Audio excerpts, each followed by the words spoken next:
పిత పుత్ర పవిత్రాత్మ నామమున ఆమేన్. ఈరోజు ఆగస్టు 7వ తారీఖు. మత్తయి సువార్త 16వ అధ్యాయము 13వ వచనము నుండి 23వ వచనం వరకు.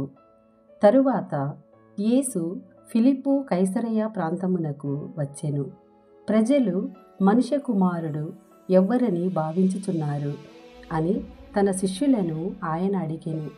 అందుకు వారు, కొందరు స్నాపకుడగు యోహాను అనియు, కొందరు ఏలియా అనియు, మరికొందరు యిర్మియా లేదా ప్రవక్తలలో ఒకడనియు చెప్పుకొనుచున్నారు అనిరి.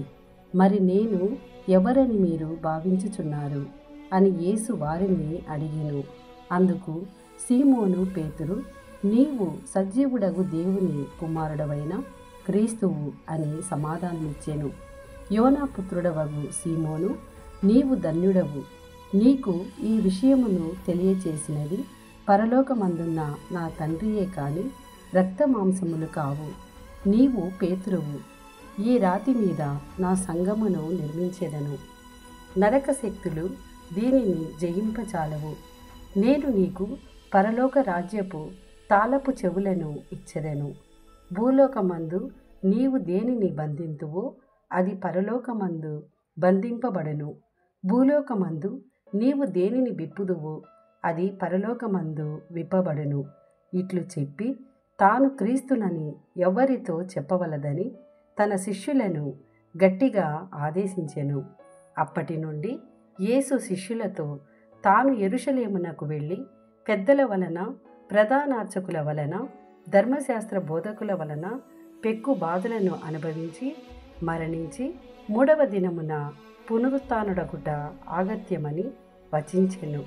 అంతట పేతురు ఆయనను ప్రక్కకు కొనిపోయి, ప్రభు, దేవుడు దీనిని నీకు దూరము చేయునుగాక అని వారింపసాగెను. అందుకు ఆయన పేతురుతో, ఓ సైతాను, నా వెనుకకు పొమ్ము, నీవు నా మార్గమునకు ఆటంకముగా ఉన్నావు. నీ భావములు మనుషులకు సంబంధించినవి కానీ దేవునికి సంబంధించినవి కావు అనెను. ఇది ప్రభుని వాక్కు. సర్వేశ్వరునికి వందనములు. పిత పుత్ర పవిత్రాత్మ నామమున ఆమేన్. ప్రభువా, ఈ వాక్యాన్ని వింటున్న ప్రతి కుటుంబాన్ని ఆశీర్వదించండి. ఈ వాక్య పఠనము ప్రతి ఇంట సుగంధ పరిమళాలు వెదజల్ల చేయండి. మీ వాక్య పరిచర్య చేయుచున్న ప్రతి ఒక్కరిని దర్శించండి, ఆశీర్వదించండి, ముందుకు నడిపించండి. వాక్య ధ్యానాంశము ద్వారా బాధలతో, వ్యాధులతో, సమస్యలతో, నిందలతో, అవమానములతో ఉన్నారు వారినందరినీ దర్శించమని యేసు నామములో అడిగి వేడుకుంటున్నాము తండ్రి. ఆమేన్.